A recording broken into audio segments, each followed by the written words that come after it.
Her på Helsingør Havn sker der noget lidt vildt i øjeblikket. Herinde i de gamle værftshaller bag ved Kulturværftet er der nemlig gang i et meget interessant byggeprojekt, der kommer til at have betydning for både lokalområdet her i Helsingør, såvel som fremtidens elever på de maritime håndværksuddannelser. Projektet hedder Det Maritime Udviklingscenter og skal i fremtiden rumme UNORs bådebygger- og sejlmageruddannelse, der er de eneste af deres slags i Danmark. I den her video får vi et unikt kig ind bag facaden i de gamle værftshaller, og vi snakker blandt andet med en tidligere værftsarbejder og en bådbyggerelev for at finde ud af, hvad beliggenheden og området har af betydning for projektet. De gamle værftshaller ligger på Helsingør Havn med udsigt til historiske kulturelle perler, som blandt andet MS Museet for Søfart og det historiske Kronborg Slot. Og med naboer som Værftets Madmarked og Kulturværftet er der masser af liv at finde på havnefronten. Af de store haller bliver det hal 19, der kommer til at rumme UNORs bådbygger- og sejlmageruddannelse. Hallen vil blive indrettet med topmoderne værkstedsfaciliteter og undervisningslokaler, samt et flexområde, der skal fungere som et levende udstillingsvindue for uddannelserne, hvor interesserede borgere og potentielle elever kan få et kig ind bag facaden. Det er ret unikt med den her placering i Helsingør, og det er det jo også, fordi Helsingør er en speciel by. I Helsingør der har man bevaret de gamle værftshaller og gået og ventet på en mulighed for at sige, hvad kan vi bruge det til. Og hvis der er noget, der er vigtigt for en by, så er det uddannelse. Det er i Helsingør, det gør også, at vi står på en masse historik. Helsingør er en gammel by med en masse gamle bygninger, men noget af det væsentlige er også, at Helsingør jo også tæller en historie, der handler om et skibsværft, der simpelthen eksisterede i mere end 100 år og havde flere tusind medarbejdere og har uddannet, jeg ved ikke hvor mange skibsbyggere og svejsere igennem de 100 år.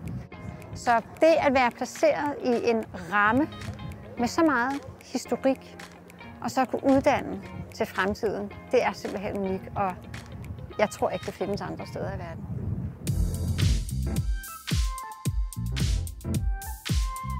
Fra 1882 til 1983, der husede værftshallerne det gamle Helsingør Værft. Det vil sige, at hallerne, der ligger herinde, de faktisk har været aktive i produktion i mere end 100 år. For at få en bedre forståelse af, hvor vigtige de her værftshaller har været for Helsingør som havneby, har vi fået lov til at snakke med en af de frivillige fra Værftsmuseet, der har en helt speciel tilknytning til værftet. Hej Ole Jens. Hej, hej. Tak fordi du ville mødes med os. Ja, men det var så lidt. Velkommen til. Tak skal du have. Du arbejder som frivillig her på Værftsmuseet. Ja, det gør jeg. Ja. Og så synes vi også, at det var lidt spændende at snakke med dig, fordi du har jo en helt speciel tilknytning til værftet herovre. Ja, det kan man sige jo. Jeg er nok en af de få, der er tilbage fra den tid. Jeg er kommet i lære som maskinarbejder her på værftet i 1958 som 15-årig. Du har også lovet lige at give os en rundtur inde i hallerne, så skal vi ikke bare hoppe i lidt sikkerhedsudstyr og så komme ind og kigge på det? Lad os gøre det, ja.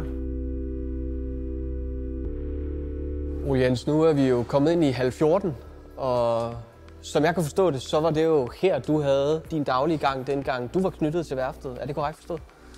Ja, jeg startede jo i lære her i hal 14, altså noget, vi kaldte fileskolen dengang. Vi kaldte aldrig andet fileskolen, fordi mange af timerne i arbejdstiden der gik med at lære file. Man var her jo en del, man mødte her hver morgen, og skulle man låne noget værktøj eller noget, som man ikke havde op på fileskolen, så skulle man igennem værkstedet her og kunne følge lidt med i produktionen. Hvor mange skibe er det, der er blevet produceret på værftet her, mens der har været operativt? Jamen, vi har bygget omkring 420 skibe, og det har været rundt regnet 4 både om året. Da jeg startede i lære, der havde vi 25.000 indbyggere, men vi havde 3.500 ansatte på værftet, så det kunne godt regne ud af, der har været rigtig mange afhængige af værftet. Det betød rigtig meget, det gjorde det virkelig. Der var ikke nogen i Helsingør, der ikke havde en bekendtskab, en familiemedlem eller nabo eller et eller andet, som der ikke arbejder på værftet. Sådan var det. Nu står vi jo i hal 19, og det er jo her UNORs uddannelser, de jo kommer til at rykke ind. Hvad var det primært hal 19 blev brugt til i skibsproduktionen? Altså i de rigtig gode gamle dage, altså tilbage i 1880'erne og så op til 1900 og omkring 75, der var det jo jernstøberi her jo. Men siden blev det så indrettet som noget, der hed panelværksted. Det var sådan, hvor man byggede stålsektioner herinde, og så fik man transporteret alle de her mindre sektioner, som det jo egentlig var, fik man så ud af porten og så transporteret ned på beddingen, hvor de blev sat sammen til det her skib, det nu skulle blive til.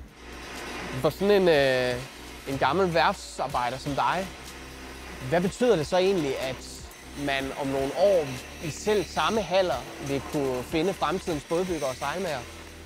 Altså det har jeg lige fra, jeg har hørt om det, har jeg sagt. Det er lige det, der passer mig, det er lige det, der passer byen og det maritime miljø, som Helsingør jo er lidt kendt for. Det synes jeg er så positivt, som det næsten kan være jo. Det er ret vildt at tænke på, at fremtidens bådbyggere og sejlmager kan se frem til at blive undervist i de selv samme haller, hvor flere tusinde værftsarbejdere har haft deres gang, og mere end 400 nybyggede skibe er kommet til livs over en periode på 100 år. Men hvad tænker eleverne egentlig selv om, at de maritime håndværksuddannelser i fremtiden kommer til at have base på Helsingør Havn? Axel, du er jo bådbyggerelev og bliver jo faktisk udlært her til sommer, så du er jo snart færdig. Men hvad er det egentlig, der inspirerer en til at blive bådbygger, tænker jeg? Jamen altså noget af det, der har inspireret mig, det er den her skabertrang til at skabe en båd og være med ind over processen med at skabe en båd. Og det er noget, der virkelig har drevet mig, og så har jeg altid haft noget at gøre med det maritime. Og så fik jeg muligheden for at komme i lære som bådbygger, og så var det jo helt fantastisk at kunne kombinere det hele. Hvad tror du egentlig, at det her nye maritime udviklingscenter det kommer til at have betydning for kommende bådbyggere og sejlmager, der gerne vil uddanne sig inden for fagene? Jeg tror, det bliver et trækplaster. Jeg tror, det bliver et godt trækplaster. Fordi man bliver trukket tilbage til tiden med de gamle værftshaller, men samtidig en helt moderne, nybygget skole. Så det bliver virkelig fedt for de kommende bådbyggere og sejlmager. Hvad tror du fordelene bliver ved etableringen af det her maritime udviklingscenter? Jeg tror, at nogle af fordelene er, at man også får forbindelser til det lokale. Der er både den lokale sejlklub, man kan få forbindelser til, og så er der det lokale traditionelle hernede med halv 16 nede på havnen. Så jeg tror, der bliver nogle gevinster at vinde mellem bådbyggeuddannelsen og det lokale i Helsingør. Efter at have snakket med både fortidens og fremtidens bådbyggere, er der nok ikke nogen tvivl om, at det nye maritime udviklingscenter kommer til at have stor betydning, både for lokalområdet såvel som fremtidens faglærte inden for de maritime håndværksfag. Etableringen af udviklingscentret er udelukkende gjort muligt gennem vigtige bidrag fra en række fonde. Derfor skal der selvfølgelig lyde en stor tak til AP Møller-fonden, Tietgen-fonden, Lauritsen-fonden, Åge og Johanne Louis Hansens Fond og Orients Fond. Og tak til jer, der så med og var nysgerrige på projektet. På Nord, der glæder vi os simpelthen så meget til at kunne invitere alle sammen indenfor i halv 19, når byggeriet det står klar. Og til alle de håndværksinteresserede, så håber vi på en dag at kunne byde jer velkommen som elever på skolen. Vi kan i hvert fald garantere, at både beliggenhed og faciliteter kommer til at være helt i top.